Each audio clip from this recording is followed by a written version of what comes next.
দিঘি বাদ পড়ায় ঢুকলেন প্রভা। আবারও নতুন একটি সিনেমা থেকে বাদ পড়লেন অভিনেত্রী প্রার্থনা ফারদিন দিঘি। রবীন্দ্রনাথ ঠাকুরের গল্প অবলম্বনে নির্মিত দেনা পাওনা ছবিতে শুরুতে নিরুপমা চরিত্রে চুক্তিবদ্ধ হয়েছিলেন আলোচিত এই অভিনেত্রী। কিন্তু শেষ পর্যন্ত সেই চরিত্র অভিনয় করতে যাচ্ছেন সাদিয়া জাহান প্রভা।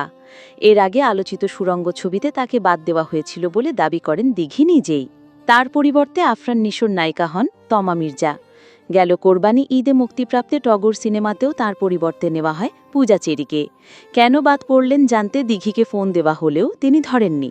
তবে ছবির পরিচালক সাদেক সিদ্দিকী তার ছবিকে বাদ পড়ার কারণ হিসেবে বলেন, চুক্তিবদ্ধ হলেও কাজের জন্য তিনি সময় দিতে পারেননি, তাই নিরুপমা চরিত্রে প্রভাকে নেওয়া হয়েছে। তবে দিঘির বাদ পড়াকে কেউ কেউ অপেশাদার আচরণ বললেও নির্মাতা নাকচ করে দিলেন। দেনা পাওনার পরিচালক স্পষ্ট করে বলেন, দিঘি আমার সঙ্গে অপেশাদার কোনো আচরণ করেনি। আমার সঙ্গে সবার সম্পর্ক ভালো, দ্বন্দ্বের প্রশ্নই আসে না। দিঘি শুধু সময় দিতে পারেননি, এতটুকুই। আমরা ওকে মিস করেছি। সরকারি অনুদানে নির্মিত দেনা পাওনা ছবিটি তৈরি হচ্ছে রবীন্দ্রনাথ ঠাকুরের গল্প অবলম্বনে। প্রভা অভিনয় করছেন নিরুপমা চরিত্রে।